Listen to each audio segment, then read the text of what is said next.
Olá a todos do canal Refletindo sobre a Palavra. A lição desta semana vem falando sobre porta fechada e livros abertos. Então nós vamos estudar essa lição e vamos crescer cada dia mais na presença, na graça do Senhor Jesus. Essa é a lição de número 2. Infelizmente não podemos colocar a lição de número 1, mas estaremos fazendo todo o possível para colocar a lição de número 2. Mas antes de começarmos a lição, gostaria de pedir a vocês, como sempre, como é comum de todas as pessoas que fazem vídeo no canal, em canais, pedir aí o like, os comentários e espero que vocês realmente possam estar acompanhando e possam estar crescendo com o conteúdo desta lição. E compartilhem também esses vídeos para que outras pessoas também possam conhecer. Eu sei que às vezes as pessoas não chegam a colocar like, às vezes só compartilha, assiste, às vezes compartilha, porque tem muitas pessoas que às vezes esquecem. Eu mesma às vezes estou assistindo alguns vídeos e às vezes a pessoa fala alguma coisa assim, aí eu lembro de colocar o like, Porque às vezes a gente fica ali envolvido no assunto, no conteúdo e acaba ali esquecendo de fazer esses requisitos básicos que ajudam muito aos canais, que as pessoas têm. Então, antes de tudo, vamos fazer uma oração para iniciarmos esta lição. Nosso Deus e nosso Pai, agradecemos ao Senhor por esta oportunidade. Pedimos, meu Deus, que nos dê entendimento. Esse assunto é um assunto que fala sobre profecia também, e não queremos, meu Deus, aqui deixar de lado algo tão importante, Senhor. Embora seja um período muito curto para se explicar sobre profecia. Então, agradecemos por isso, rogamos a ajuda do Espírito Santo, em nome de Jesus Cristo. Amém.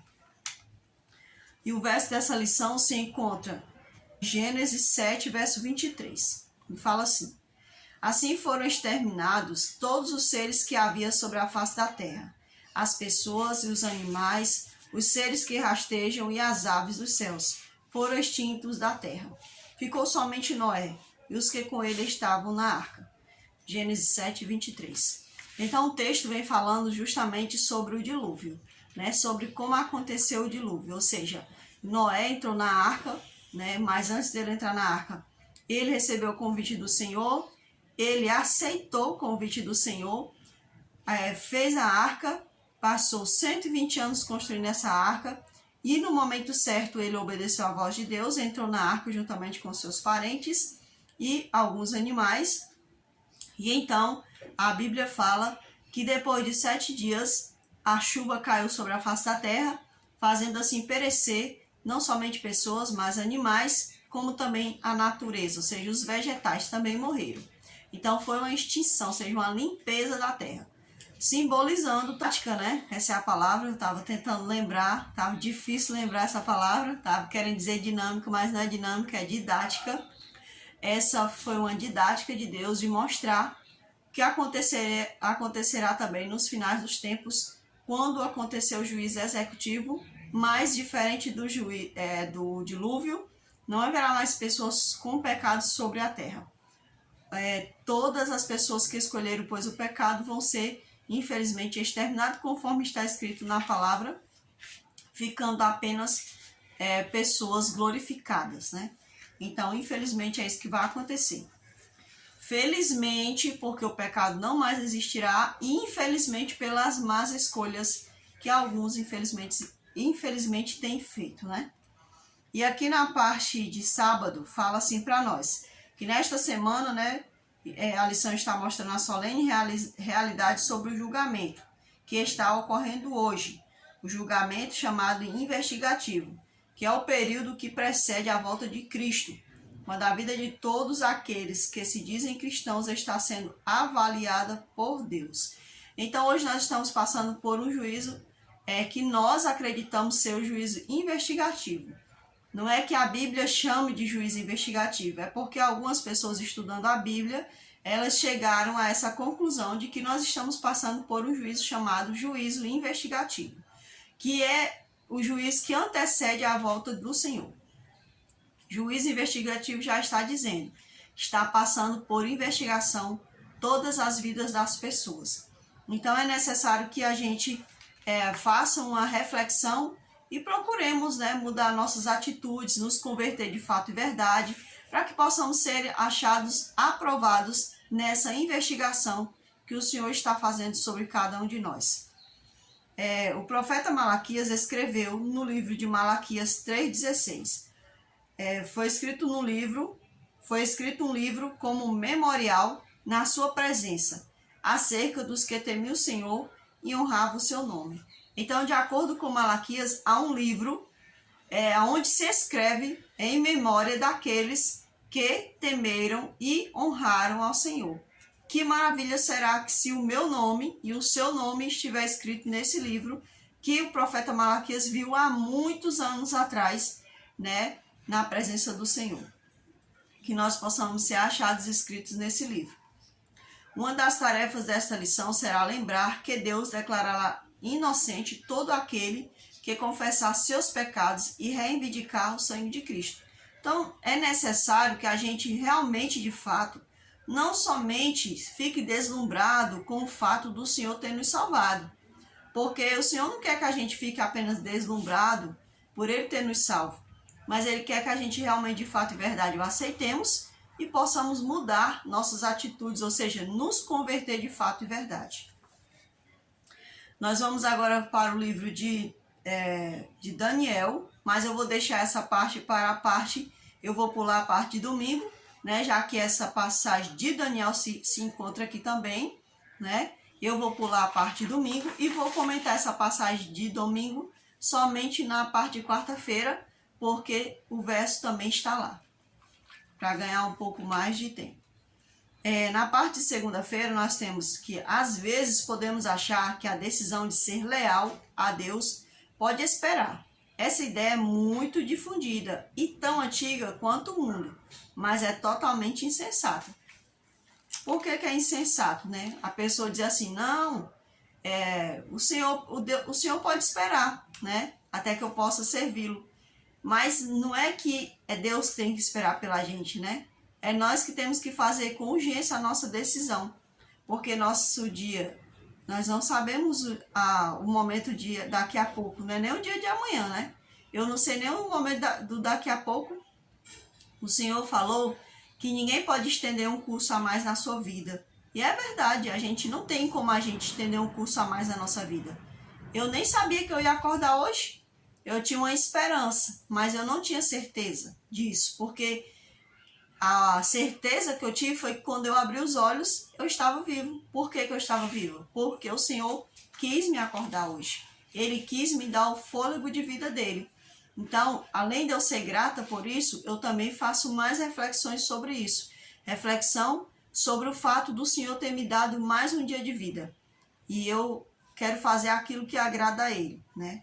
Fazer a justiça, praticar a justiça. O que é isso? É obedecer ao Senhor. O homem lança fora a infinita bondade do Senhor, achando que tudo aqui será sempre assim. Porém, o fim está mais próximo do que se imagina. Infelizmente, o ser humano, né? Por ele ver assim, por ele fazer projetos, por ele estar no meio de alguma situação, seja de conflito, ou seja, de alegria, ele às vezes tem aquela expectativa de que a vida dele vai se prolongar para que ele possa resolver um problema ou para que ele possa desfrutar de uma situação. Mas, na verdade, nós não sabemos, né, até quando vai a nossa vida. Então, é necessário que hoje nós possamos aproveitar o momento. Daniel viu, aqui é a parte de terça-feira, Daniel viu e escreveu e descreveu o julgamento. Ele viu e descreveu sobre esse julgamento. Na visão que Daniel teve, ele viu um ancião de dias mencionado na Bíblia, mas esse ancião é Deus o Pai.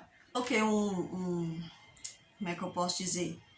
Eu coloquei um comentário, né, falando que aqui fala que Jesus ele passou a ser sumo sacerdote em 1844, mas de acordo com o livro de Hebreus, o Senhor já era sumo sacerdote. Então eu vou pela Bíblia, né? Se a Bíblia diz que ele já era sumo sacerdote lá naquele tempo que foi escrito o livro de Hebreus, então eu acredito que ele já era sumo sacerdote antes, não somente a partir de 1844. Eu acredito que em 1844 se cumpriu sim uma profecia, né? Mas não que o Senhor Jesus passou a ser sumo sacerdote a partir daquele momento. Ele pode até ter feito algum ato, né? Que possa mencionar esse serviço de sumo sacerdócio, mas, de acordo com a palavra do Senhor, ele já era sumo sacerdote a partir do momento que ele adentra os céus e leva ali a vitória sobre o pecado. Que maravilha sabermos disso. A lei de Deus é o padrão do juízo. Sabemos que vamos ser julgados pela lei do Senhor. A lei, ela não serve para me salvar. Muitos dizem isso, né? Eu não sei. Para mim, a lei serve para me salvar sim, porque ela está me salvando de pecar. Então, se a lei me ajuda a evitar o pecado, então a lei está me salvando de alguma forma, né? Agora, eu tipo assim, eu ficar me gabando porque eu faço isso, eu faço aquilo, né? Aí é diferente. Eu realmente não estou vivendo a lei como a lei é para ser vivida. E Cristo, como mediador, terminar no céu, ele virá para buscar os salvos, de acordo com Hebreus 9:28. E de acordo com Hebreus 4, verso 14, o Senhor Jesus já era sumo sacerdote no céu.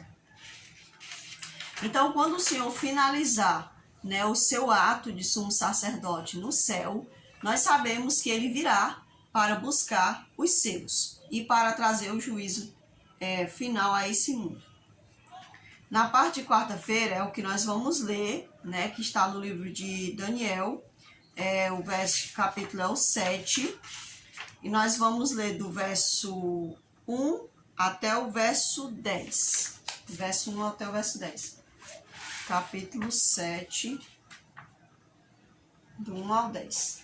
E aqui em Daniel, capítulo 7, do verso 1 ao 10, diz assim: No primeiro ano de Belsazar, rei da Babilônia, teve Daniel um sonho e visões ante seus olhos, quando estava no seu leito. Escreveu logo o sonho e relatou a suma de todas as coisas. É interessante que Daniel ele teve esses sonhos e também visões. Ele não teve somente sonhos, ele teve sonhos e visões de uma vez só, numa só noite. E aqui diz que Daniel, assim que acordou, né, ele foi logo escrevendo. Por quê? Porque a gente esquece dos sonhos. Isso acontece muito comigo. E também Daniel logo relatou. Também é um dos meios que a gente muitas vezes é impedido de esquecer o sonho, quando a gente logo relata assim que acorda, né, a gente logo relatar o sonho. Então Daniel ele fez isso, né, e ele é um exemplo para nós. Ele escreveu e ele relatou. Diz mais. Falou Daniel, verso 2, e disse: Eu estava olhando durante a minha visão da noite, e eis que os 4 ventos do céu agitavam o mar grande. Vamos prestar bem atenção aqui. 4 animais grandes diferentes uns dos outros subiam do mar. O primeiro era como leão e tinha asas de águia. Enquanto eu olhava, foram-lhe arrancadas as asas. Foi levantado da terra e posto em 2 pés, como homem. Ele foi dado a mente de homem. Nós sabemos que o mar, né, também na profecia, vem simbolizando multidões de pessoas, né? Continuei olhando e eis aqui o segundo animal, semelhante a um urso, o qual se levantou sobre um dos seus lados. Na boca, entre os dentes, trazia 3 costelas e lhe diziam: Levanta-te e devora muita carne. Depois disto, continuei olhando e eis aqui outro semelhante a um leopardo, e tinha nas costas 4 asas de ave. Tinha também este animal 4 cabeças, e foi-lhe dado o domínio. Nós sabemos aqui que os animais, né, representavam os reinos, né? Então a gente vai entrar agora no 4º animal, que é o que mais interessa a nós. Depois disto, continuei olhando, e eis aqui, verso 7. Depois disto, eu continuava olhando nas visões da noite, e eis aqui o 4º animal, terrível, espantoso, sobremodo forte, o qual tinha grandes dentes de ferro. Você vê que Daniel, né, de acordo com a Bíblia, ele não consegue descrever esse animal. Os outros animais, Daniel diz, era semelhante a uma águia, semelhante a um leopardo, Então ele vai colocando as semelhanças. Mas esse animal, ele ficou assustado com a característica desse animal. Parecia que ele não conseguia descrever o animal enquanto ele sonhava. Portanto, quando ele acordou, ele também não conseguia descrever a característica, a semelhança desse animal, com que ele poderia compará-lo, né? Mas ele soube dizer para nós que esse animal era terrível, né? Ele era espantoso e sobremodo forte, ou seja, terrível, causava espanto e era muito forte, simbolizando ali o poder, né, que esse reino iria ter, o qual tinha grandes dentes de ferro. Então é muito interessante que esse animal que Daniel viu, por quê? Porque esse último reino, que é o reino que a gente vive atualmente, que é o reino de Roma, ele realmente é um reino, um poder que você não consegue dar uma semelhança a ele. Uma hora ele parece ser algo religioso, outra hora ele parece ser algo sem ser religioso, né? sem ser dado a Deus. Então, ele tem toda essa característica de causar confusão. E no seu poder, de fato, ele é muito poderoso. Às vezes a gente não se dá conta o quanto o poder de Roma é grande até os dias de hoje. Aqui diz mais, que o qual tinha grandes dentes de ferro, que também essa característica está na estátua de Nabucodonosor, aquela estátua de ouro, aliás, a estátua do sonho de Nabucodonosor, não é a estátua de ouro, a estátua de ouro é a que ele mandou fazer. Mas esses animais eles estão também caracterizados na estátua que Nabucodonosor sonhou. Diz mais, ele devorava e fazia pedaços. Olha só o poder que esse animal, ou seja, que esse império, né, que esse reino tem de despedaçar, né, de aniquilar com qualquer tipo de pessoa. Ou seja, com qualquer tipo de governante que tente se colocar contra ele. Ele é muito poderoso. A própria Bíblia garante isso.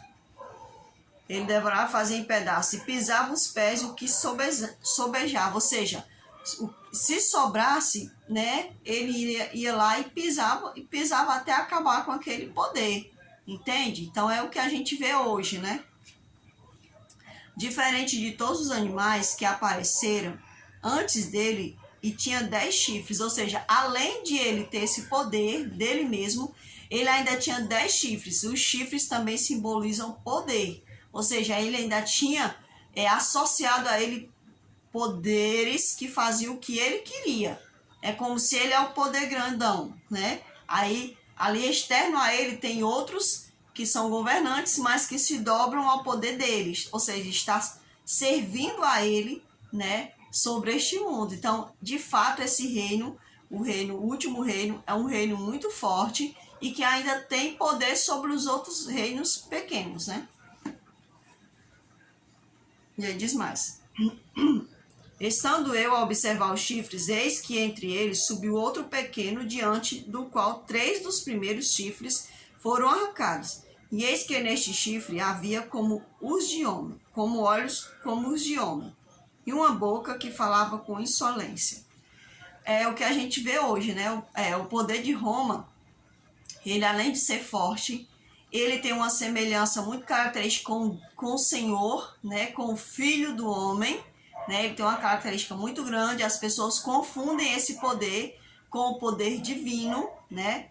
E a Bíblia também fala aqui que ele falava com insolência, ele blasfemava. Por que ele blasfema? Porque ele ainda diz para o mundo que ele é a autoridade divina sobre a terra, que ele é o Filho de Deus sobre a terra, que ele perdoa pecados, que é algo que é dado somente ao Senhor, né? Então, a gente vê o quanto ele blasfema, né, diante de toda a humanidade, diante de Deus e diante de toda a humanidade. Continuei olhando até que foram postos uns tronos, verso 9. E o ancião de dias se assentou, sua veste era branca como a neve, e os cabelos da cabeça como a pura lã. Então a gente vê aqui após esse reino, né, ou seja, enquanto esse reino agora ele está no seu ápice, né, de força, de reino, que é o que o Apocalipse fala, que é quando a besta estiver totalmente imperando sobre a face da terra. Então aqui diz que Daniel olhou, né, e foram postos tronos, ou seja, lá no céu está sendo feito algo, né, está sendo feito o julgamento, o juízo investigativo. E o ancião de dias se assentou, Ou seja, o Senhor se assentou. Então agora a sentença vai vir. Sua veste era branca como a neve e os cabelos da cabeça como a pura lã. O seu trono eram chamas de fogo e as suas rodas eram fogo ardente. Um rio de fogo manava e saía de diante dele. Milhares de milhares o serviam e miríades de miríades estavam diante dele. Aqui nós sabemos que está se referindo aos anjos, né? Que servem ao Senhor noite e dia e que não servem somente ao Senhor. O Senhor outorga a eles, né? A confiança de também servir a nós. Então nós deveríamos agradecer muito ao Senhor porque existem anjos servindo a nós nesse momento, né? Não é servindo de besta, não é servindo de escravo, não é porque eles estão à nossa disposição, o gênio da lâmpada para nossas vidas, não. Eles estão nos servindo e nos ajudando, né? Para que nós possamos cada dia mais ser obedientes, ter força, ser livres de algum problema que Satanás possa colocar sobre nós, também nos ajudar nas nossas próprias ciladas que nós fazemos. Então os anjos estão aqui nos ajudando dia após dia. E diz mais assim: miríades de miríades estavam diante dele, assentou-se o tribunal e se abriram os livros. Então aqui, de acordo com Daniel viu que o Senhor já estava julgando lá no céu. E nós sabemos que após o juízo investigativo, o Senhor virá para dar agora a sentença final. E o que nós temos que fazer é nos deixarmos nas mãos do Senhor e procurarmos viver a vontade do Senhor para que nós não possamos ser achados como condenados, né, nesses livros que o Senhor tem à sua disposição. Na parte, eu espero que tenha dado para entender um pouco, porque não tem como a gente explicar muito dentro de profecia em tão pouco tempo. Na parte de quinta-feira fala: todos que se arrependeram de verdade pela fé e reivindicaram o sangue de Cristo como seu sacrifício expiatório, receberão perdão, o qual foi registrado nos livros do céu. Como se tornaram participantes da justiça de Cristo, seu caráter foi achado em harmonia com a lei de Deus. Seus pecados serão apagados e eles serão considerados dignos da vida eterna. Então é uma consequência, né? O Senhor, ele garantiu para nós que se nós nos entregássemos a ele, ele seria suficientemente capaz de nos perdoar os pecados, nos lavar e perdoar os nossos pecados. Então isso aqui é uma garantia que a gente não deve ter medo, né? Não deve ter confusão, achar que não, que o Senhor não nos garante. Ele nos garante sim. Na parte final, que é a parte de sexta-feira, fala para nós: por meio da plena confiança no ministério intercessório de Cristo, no santuário celestial, se nos arrependermos sinceramente e buscarmos o seu poder para abandonarmos o pecado, poderemos enfrentar corajosamente cada dia, sabendo que o olhar de Deus para a nossa lição de ações, para a nossa lista de ações, estou lendo bem, encontrará a palavra perdoado. Então o Senhor, ele é fiel no que ele fala. Se ele disse que ele vai nos perdoar se nós confessarmos nossos pecados, de fato isso acontecerá. Se todavia a gente não buscar o perdão dos nossos pecados, por que o Senhor vai nos perdoar se a gente não está interessado em pedir o perdão? Não é verdade? É uma lógica, né? Analise sua vida e observe para onde suas escolhas o têm levado. Algo que está afastando você dos caminhos do Senhor? Então aqui é uma análise que nós devemos fazer dia após dia, né? Se eu aceitei ao Senhor, eu ainda estou sendo fiel à minha aliança com o Senhor? Estou sendo fiel ao meu casamento com o Senhor? Estou buscando me dedicar ao Senhor? Então o Senhor, ele está aqui para nos ajudar. Mas se a gente não clamar, se a gente não quiser fidelizar, né, a nossa vida com ele, não tem como ele ser também recíproco a essa aliança que a gente um dia possa ter quebrado, né, ou possa ainda estar vigente com ele. Então, se a gente for fiel, ele é mais fiel ainda, porque ele sempre é fiel, mas se a gente não quiser, o Senhor também não pode insistir. Ele vai respeitar, e infelizmente esse respeito vai trazer umas consequências muito terríveis. Aqui diz assim: a mensagem de Apocalipse 14:7 deve ser anunciada a todo mundo enquanto ainda há tempo. O tempo é esse, o tempo é agora, de nós vivermos a palavra e também de nós levarmos a palavra a outros. Aqui diz assim nas frases: muitos que planejam buscar a Deus na 1/10 hora morrem às 10h30. Isso aqui foi uma ilustração muito legal, que eu achei assim, muito interessante, né? Que muitos deixam para buscar Jesus lá mais tarde, né? E às vezes não sabem nem se o mais tarde vai existir, né? Não, só depois que eu curtir a vida. Encurtar, né? Quer dizer, não, só depois que eu terminar isso ou terminar aquilo. Não, só depois que eu conseguir fulano ou ciclano. Então, nós não sabemos se a gente vai nem chegar a conseguir essas coisas, quanto mais, né, ficar vivo. Então, a gente tem que dar valor ao que mais de fato importa, que é o Senhor Jesus. A vida eterna, né? Aqui é um autor desconhecido, não tem o autor dele. Meu maior pensamento é minha responsabilidade para com Deus, Daniel Webster. Bem, se uma pessoa se diz seguidora do Senhor, eu acredito que esse pensamento que essa pessoa falou é o que deve passar na cabeça dela. Que a maior responsabilidade dela não é com ela, não é com os parentes, não é com a igreja, não é com a sociedade. A maior responsabilidade dela, a responsabilidade primordial dessa pessoa deverá ser com o Senhor. Então, eu acredito que esse pensamento é um pensamento corretíssimo. Porque se nós dizemos amar o Senhor, deveríamos ser fiéis, né, nesse propósito de buscarmos primeiramente ao Senhor, como o Senhor Jesus falou, né? Buscar em primeiro lugar ao reino de Deus e a sua justiça. E as outras coisas vos serão acrescentadas. Ele diz, meus irmãos, que Ele nos acrescentará as outras coisas. É Ele que nos acrescenta. Não é o nosso esforço. Veja, eu vou atrás, mas Ele me deu a vida. Ele me deu a força. Ele me dá a saúde. É isso. É por isso que diz que Ele nos acrescenta, entende? E é verdade isso. Então, meus irmãos, essa foi a lição dessa semana, que fala sobre portas abertas, porta fechada e livros abertos, né? Que nós possamos abrir a porta do nosso coração. A lição da semana passada falava justamente sobre se conhecer, né, a si mesmo.